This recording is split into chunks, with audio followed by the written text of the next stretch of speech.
ask you guys, how many people in here, how many of you like documentaries or kind of behind the scenes, I think different shows, kind of the story behind the story kind of deal?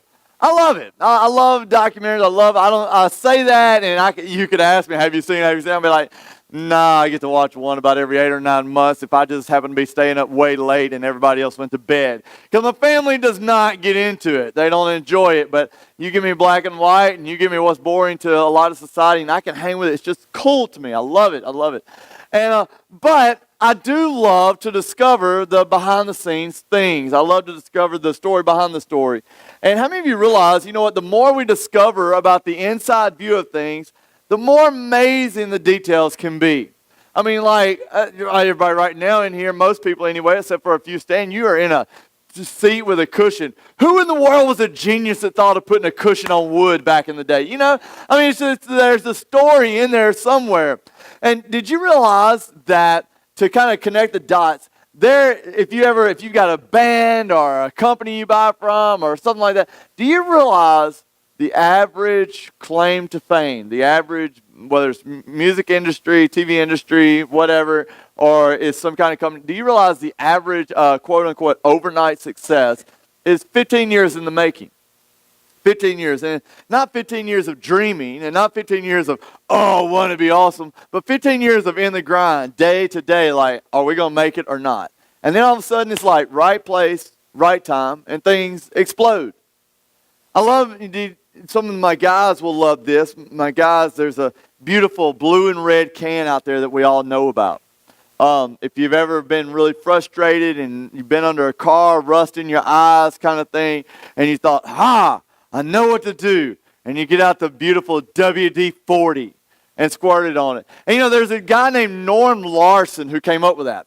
Norm Larson, though, this wasn't like some redneck trying to convert his two-wheel drive to a four-wheel drive and ran into a rusty brake caliper. This was a guy who, he was an aerospace engineer. It was created to spray on the outside of certain missiles so they wouldn't rust. And there's other companies out there now that are thankful that WD-40 even exists because they got to copy the design and then put their own name on it, and they get to make money too. It's this, but the 40, the significance is this.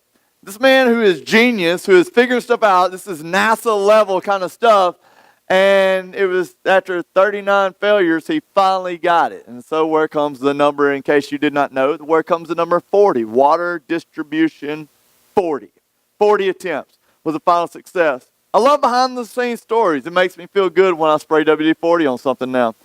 But still, you know what? Maybe you're like me. I love lights. You know, some of you are lights on. Some of you are lights off. My mother-in-law, her last name is Knox. And so we have a joke in our house. When I met Callie's mom, I learned about this way they like it. And they like just barely any lamps on. Just kind of that low glow, never any light. So we call it, whenever the big lights go off, we call it Knox mode at our house. It feels like it's Knox mode in here. But it's something wonderful about just so simple. Light bulb. Just a click, and we're going. But behind that click was a man named Thomas Edison. And behind that man named Thomas Edison was a huge team that traveled the globe looking for the perfect product for what he was figuring out would work for light. And it was traveling the globe and looking for different elements. Part of it, I think, was bamboo they finally came up with. Looking for all these different ways to make it actually burn and last and go more, a little bit, something to get us out of the candle power era. And, you know, it was people traveling all over the globe, and it was 1,000 tries before he got there. But when Thomas Edison was asked, said, you know, how do you feel about it? You know, this is a pretty big deal. For him, he didn't have as many as we got today. But he said, you know, I don't see it like I had 1,000. He said, I just see that, you know what? It took 1,000 steps to get here. You know, sometimes we can, in the Christian world especially, sometimes we view things as failures that really God just considers a step. And if we see the right perspective, it changes what the next step will be like in the next and the outlook. What I'm saying is our tendency is simply to flip a switch. But in order for Thomas Edison to leave the candle behind, it took a lot of hard work and a lot of courage. For us, it's light on, light off. For him, that's 1,000 tries. Whew. Finally got it. Decades of figuring. I love behind the scenes stories. There's so much that happens behind the scenes. And it seems that no matter what we have or what we've given or what we now enjoy in life, you know what? It's easy to forget we only have the things we have because of what someone else gave. And someone that gave a lot. And the fact that someone gave a lot, to me, this is why I like documentaries. I believe if someone gave so much for us to have, you know what? Then they deserve the time to be able to hear, to get the whole story, to get the behind the scenes. They deserve the full attention when they speak. But so often, are you like me, that so often the first instinct I have, whenever somebody wants to come, they want to tell me the LED bulb is better than the other bulbs, better than the this, that. I just want to I know more than you do, and I want to tune you out. Do I have any know-it-alls in the house? And so often, it can be the very creator, the inventor, the one who stands forward. It's but we tune out and we just get the part. And when they get to the part that we don't necessarily agree or we think we know better, we cast them off. Never mind that they're the ones who put it all into it, and they're the ones who have something to teach us. You know, my children, even today, especially, I say young has a relative meaning because it does not matter if somebody is like my son's age of 5 or 6. He thinks, you know what, if you're over 20-year-old, and I run into people that are in the 80s, and they still talk about those old people. I don't know. Evidently, young, you never leave, and old, you never find. I don't know in your own world. But the amazing thing is with our new generation, especially, you know what, their common reply would be just like, we're trying to show them how to do something. They're just like, there's an app for that. There's an app for it. Why do you need to do that? There's an app for it. My children, I have to fight them to get them to learn math these days. Because, I don't know if you realize this or not, they're saying, can we use photo math? And I was like, what's photo math? It's an app. What do you do with it? You got a problem on a paper, you take a picture of the problem, and it works the problem for you.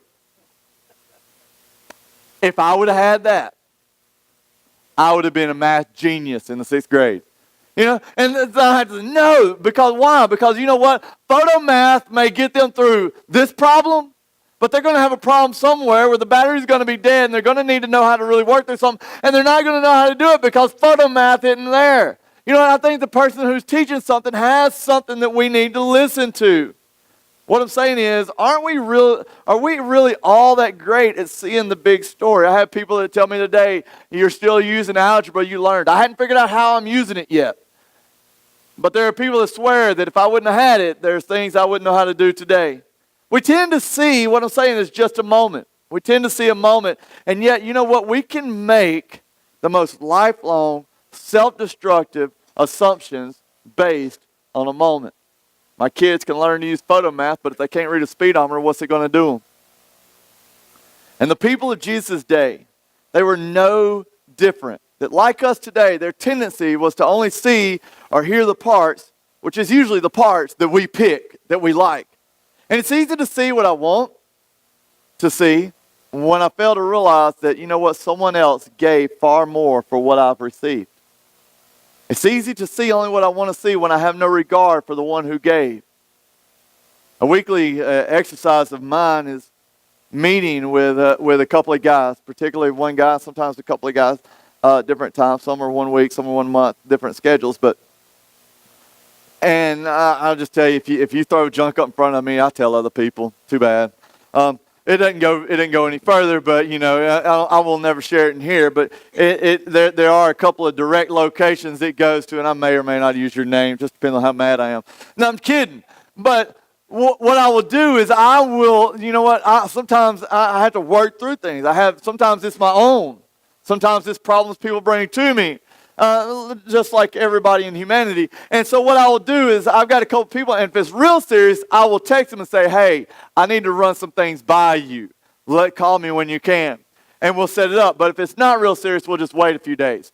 And so I'll sit down and I'll say, here it is. And I'll lay out all the story in the most pure-hearted form I can. I'll do my best to hide anything that would make me look like a hero. I try to lay everything plain in the most pure-hearted form I can and lay every detail out. And I'll say, now, tell me what you hear. Because I've got a decision that I'm making already. I think I completely see it in the most pure-hearted form. I think it's in the most Jesus-motivated way. But you tell me what you hear when I say that. Tell me what you see in all of this. And man, time after time after time, the feedback comes back because, you know what, I realize that while I can think that I had the most pure-hearted view on every single situation, sometimes that pure heart still does not recognize that it is filtering through an old wound. And so I'll lay it out, and so often it will come back and say, Danny, I hear what you're saying, but... And they'll begin to point out my flaws. And they'll begin to point out my arrogant view on it. And they don't say it like that, but that's just really what it is. They'll show some sort of where my pride is making the determination in the whole factor. And then what I have to do, because I submitted it to them, and I trust them with my life and my heart and everything, and all these details, I trust them. You know what? It's my job then just to swallow it up and to take it and say, okay, I have somebody that is not seeing it through my view that can see it actually pure-hearted, because I have some kind of way. Am I with you on this? I have some kind of way. And no matter how good I think I'm doing, I somehow make myself the hero of every story. You do that. Now, I'm not saying that, I'm all good, and I'm not saying that, I didn't have something to do with it, but somewhere can still throw in there, come up with this, but I'm more right than anybody else. This hero view. Do I have any heroes in the house? Any self-promoted heroes? It seems whatever happens, what happens when we don't value the words of others who have given themselves? What happens when we don't value the words of people who gave for what we have? When we don't value the words of other people, it's commonly called simply a misunderstanding. If we get a little more serious, it's called a fight. And I know of no greater area of a misunderstanding. I know of no greater area of just a disillusioned view than the simple teachings and the life of Jesus Christ. You see, even when it comes to serving or being a servant, the misunderstanding is so there. Let me show you a passage that is just before Palm Sunday. Today is Palm Sunday. It's the week before Easter. Palm Sunday is where Jesus walks into town, and it's a triumphant entry, and everybody is throwing down their coats and their leaves and their branches, so even his donkey that he's riding on doesn't walk on dirt. This is the procession of how they do in welcoming a new king. But before Palm Sunday, there's a story behind the story. And as they're on this story, these that are walking closest to him as he's about to approach the cross. Watch with this in Mark 10:32. It says, they were now on their way up to Jerusalem, and Jesus was walking ahead of them. The disciples were filled with awe, and the people following behind were overwhelmed with fear. If any of you were a little rougher in your early days, this is kind of like how a good high school fight is about to happen. Trying to not get suspended. This is where, you can kind of catch the mindset of what's going on, what is happening. It's like the old meet me after school down by the levee kind of thing. It's Jesus is the one, he's the hero. He's walking, he's leading the parade. He's going for the showdown, if you will, to settle the score.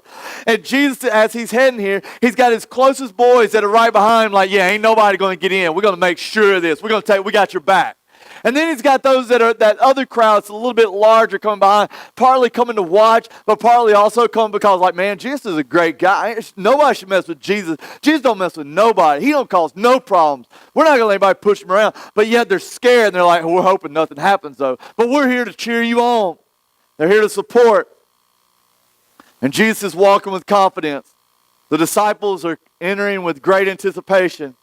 And the rest, well, they're just faking to hide their fear. And it says, verse 12, in the midst of he's leading and the disciples behind him and all of a sudden he just kind of turns around and he gets all the disciples like, come off the trail with me for a minute. And it says he takes the 12 disciples aside, and Jesus once more began to describe everything that was about to happen to him. Not going to happen to the other guy, but what was about to happen to him. Verse 33 continues, it says, listen, he said, we're going up to Jerusalem where the Son of Man will be betrayed to the leading priests and the teachers of religious law. And they will sentence him to die, and they will hand him over to the Romans. And the disciples are listening, and they're hearing the words, and they're kind of taking it in. Verse 34 says, they will mock him, and they will spit on him, and they will flog him with a whip. Not just like slapping him around. And then after all that, they will kill him. But after 3 days, he's going to rise again. And I can imagine this moment because I see it every single day of my life in my house. I can picture it so clearly. The disciples are looking at Jesus. He's like, we're going to go to Jerusalem. Everybody's not going to like it. I'm going to rise again. Oh, okay, I got you. They're just hanging with him, just not giving the affirmative head nod. And then when it's over, they have no clue of a single word he said because they didn't pay attention. They think they did, but they didn't. And it's obvious in the question that comes next in verse 35. It says, then James and John, the sons of Zebedee, they came over and they spoke to him.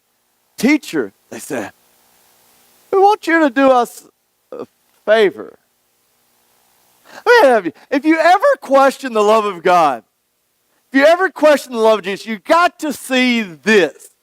I know it's kind of a strange way to put it in, but he just said, you know what, when we get to town, they're going to make fun of me, they're going to spit on me, they're going to whip me, they're going to kill me, it's going to be ugly, but sure, what can I do for you? I got a few minutes to spare.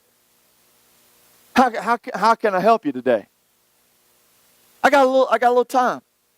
And so Jesus just says, if you question it, look at his response, verse 36. What's your request? He doesn't even acknowledge it. All the other. What's your request?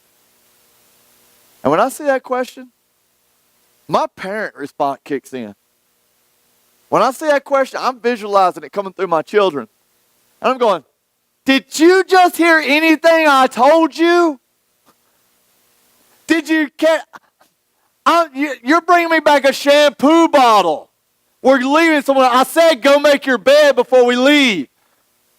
Did you not hear anything? I don't know if anybody else can appreciate. Sometimes it's like all they heard, I said go to your room, make your bed. All they heard was room, so they went to my room and got shampoo out of the bathroom. It's like, you missed the whole thing. So let's finish this out.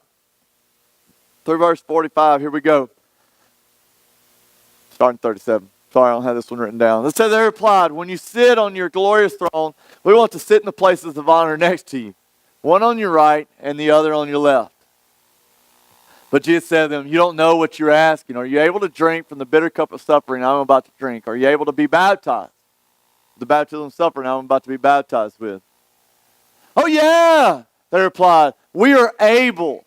And then Jesus told them, says, well, you're going to get to that bitter cup. And you're going to be baptized with my baptism of suffering. But I have no right who will sit on my right or my left. God's prepared that for the ones he chose. When the 10 other disciples heard what James and John had asked, they all got mad. They were indignant. So Jesus called them together and said, you know that the rulers of this world lord it over their people. And the officials flaunt their authority. They're arrogant. They wave it around. You do it because I said so. But with you, it's going to be different. Waiting on verse 43. But among you, it will be different. Whoever wants to be a leader among you must be your servant. And whoever wants to be first must be a slave of everybody else. For even the Son of Man came not to be served, but to serve others and give his life as a ransom for many. From the details of suffering and the details of death and the details of being raised again to being a servant, all they heard that day was what they wanted to hear. Are we guilty of doing the same thing still, possibly? That we take the part that supports our part, and we hang on to our part, and we don't listen to anybody else's part, and especially not taking in the whole thing? I wonder, maybe in an easy analogy, like how many times have you ever talked about maybe you had a conflict with your child at school, and how many times have we developed a faith in Jesus that is only built on parts. And similarly, like maybe how many of you have had a conflict at school, and maybe you talked about a teacher, and man, that teacher can't teach, and that teacher don't know what they're doing. But have you ever taught? Maybe in the workplace, it's to run down the boss, and the boss don't know what he's doing, and he don't listen to nobody. But have you ever been the boss? You know, it seems easy to be an expert on parts. And we can know very little about a part of something, and we can feel like we are an expert, man. I mean, that's awesome. Cool. So you can put your own gas in your car. That's awesome. But if we send you one in a box, can you put it together? You learn to change the oil. Great. Power to the people. But if you're on somewhere traveling, you're 80 miles from the nearest town and your tire goes flat, can you change it? Because if not, the part you have is not very useful anymore. There's a little more that needs to be known. It seems to be easy to be an expert in the parts. Like, cool, so quit cussing, reading the Bible, praying, believing. That's awesome. But can you forgive and pray for your enemies yet? Oh, man, you gotten over some sin. You let some things go, things that God was pointing out. That's great, man. Way to go. We celebrate that. But have we gotten over the sin of pointing some kind of condemning finger at a mean neighbor or a mean boss or a mean family? Because if not, all we are is just a bunch of arrogant non-listeners that's holding on to the parts. And we feel like we're experts because of the parts. But you know what? God wants your part to make the other part whole. God works like this. We can't make other parts whole if we think our part is the whole. You see, Jesus did it like this. He said, you know what? As each part does its part, then the whole body is healthy and whole. And when we realize, you know what? None of us are the whole. Jesus is the whole. But the only reason the whole of Jesus will ever be revealed as long as each part will do its part and will wholly invest in the part, not just the part of the part that I like. But when I immerse myself in my part, and you immerse yourself in your part, then you know what? The whole body of Christ begins to be revealed, and the whole story of Jesus begins to be revealed. Because if all we do is gather in buildings and we preach our parts and celebrate our parts and Bible study our parts and quote our parts, then the whole is still missing. And I can't picture anything breaking the heart of Jesus more than his own body still being broken after he gave all the tools for it to be made whole again. You see, if we have hope that is based on a part, wouldn't the whole truth be even better? I mean, they heard that day, what they heard was, he will rise again. And who knows what that means, you know? I mean, if you've never seen Jesus rise from the dead, you've never seen the cross, they've never seen the experience, this wasn't like a rerun for them. This was the first time, only one single shot, and he said to rise again. And I can picture them, they're like, we don't really know what all that means, but I do know if you're going to rise again, it means we win, and so that's going to be all right. But what if we open our minds that winning, it never did mean the absence of suffering? But suffering is actually a tool that leads to winning. And I wonder, have you ever suffered for doing good? Have you ever suffered for doing the right thing? If so, don't yell about it. Celebrate a little bit. Because that is exactly God's roadmap to another win. That is his roadmap to revealing his glory through you. But if all we see of Jesus is that, you know what, Jesus will bless me the way that I think he will bless me, and the way that I think he should bless me, and the way my mama always told me he would bless me, and the way that I was raised bless me, and the way that my teacher taught me he would bless me, and the way, I read that one scripture. I hadn't read anything else, but I remember that one scripture I learned in Vacation Bible School that taught me that he would bless me. And if all I recognize is that one single way that he will bless me, you know what, then I will think that I will not recognize suffering, that when suffering comes, I will not think that it is a part of the blessing because it's not the way that I see that it should be. And do we realize that the part of the blessing is suffering because it helps us to quit seeing from our perspective and our view so we can begin seeing from God's view. Just like when I counsel, when I extend myself out to somebody, it helps me to quit seeing from my view. And helps me to see a larger view. It's just like the gospel. It's this. My perspective is always naively leaning toward a temporary thing. And God's is always revealing the whole picture.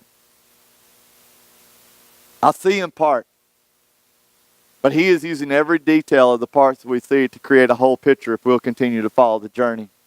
Watch this in verse 43. He said, whoever wants to be a leader among you must be a servant. A servant. I love servant. Servant's a buzzword. Do you realize it in the church and out of the church? I mean, the whole world's caught on to the idea of servant, you know. We're just going to love and we're going to serve and, you know, you're going to be servant leaders, you know, the title's going to help everybody else. And it's all legit and it's true, but the world has already copied it. And, I mean, it's trendy. It's not even a big deal anymore. But there was a day that I thought being a servant meant helping with car washes to raise money for a youth trip and not charging a fee because we're servants, donation only. And if you don't want to donate, well, we bless you in the Lord anyway. We're just glad for the opportunity because we're teaching serving. By the way, never do a car wash for a fundraiser. Complete waste of time. There's much better ways to make $110 in a whole day. Check your couches for change is one of them. But anyway, you know, there was a time where I thought serving was simply showing up before a service and straightening chairs and getting things set up so that, you know what, nobody else would really know who did it or who did it. They just get to walk in and enjoy, and things you kind of set so, you know, we set you close enough that you're close enough to meet somebody, but not too close that you're too awkward, you know, and nobody would really know what was going on. I thought, man, that was serving. So I've been doing it since 2001. If anybody wants to take over, you can. I'll be glad. That's why this side is set up and I didn't set this side, and that's why they're different. You want to step in there and jump at it. I shouldn't have said that, but I'm trying to get off. I'm trying to let somebody else do it. And when I realized, you know what, that is all a form of serving. It's a form of it. It's a life stage of it. But you know what? I've come to realize what a shallow view that is.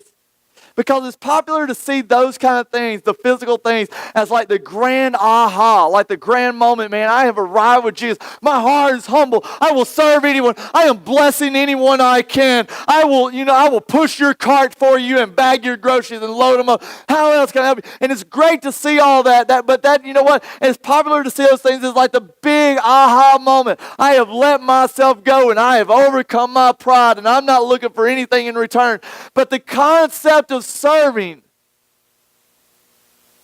seems so often like we have arrived at the end, but actually it's just a very first step. When we believe in serving, we create a next steps class for serving. That is the next step at this season. But you know what the very first step of serving is? It's actually the next steps towards dying, towards our selfishness. And the selfishness sometimes that, yes, I even hold on to like I'm some sort of expert sometimes. You know, consider the apostles. Jesus spoke of being handed over to the government. They were going to make fun of him. And they were going to spit on him. And as they spit on him, they were going to whip him. And they were going to whip him as he's chained to a whipping post. They're going to continue to mock and spit. They're just going to keep adding this stuff together. And eventually, they would just kill him. And once they got to the big moment where they finally just put him on a cross and saw him drop his head, then, since he's dead, they just leave him. Like roadkill on the side that everybody drives by. Just walk away. And that's an ugly view of humanity when we think of it. It's an ugly view when we leave no room for Jesus in our lives, though. It's left to ourselves, we become very brutal because you realize when we hold on to the parts, we become very brutal. These are religious people that had him crucified and they took joy in seeing his suffering and death. And they had a part of godliness that they thought was all of it. When we hold on to parts for too long, we forget how much we're destroying the whole. Consider the disciples. How many kids, maybe when you were kids, how did you pick on people in school? And don't play me that card like, well, I was the one picked on, because we all find somebody more vulnerable. Consider, it doesn't take much to see today that, you know what, we're still mean. We're still a selfish society. As long as we have shooting sprees and drug sales and public shaming all over the place, when people are left with no room for God in our lives, you know what, the wickedness is without a limit. And so Jesus told those that were closest to him, I am about to be handed over to these merciless people that will mock me in my worst condition. And to add to that, they're going to spit on me. They're going to flog me. They're going to whip me till near death. And then they're just going to kill me. And quickly. But after 3 days, I will rise again. I'm just thinking, if I just heard that, I'm wondering, like, how are you going to do this? I got more questions about, like, what in the world are you talking about? It's a struggle sometimes.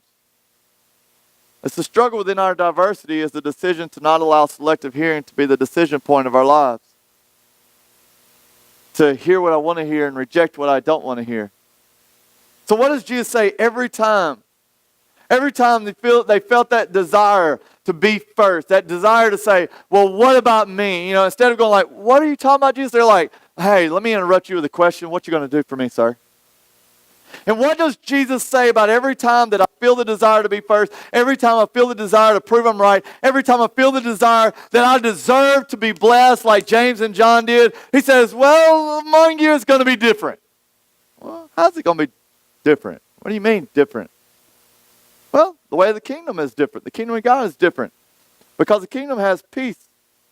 And the kingdom has joy. And the kingdom lives with a heart of forgiveness. And the way of God is filled with wonder. And the way of God is filled with amazement. And the way of God is filled with healing. It's different. It's different than the world.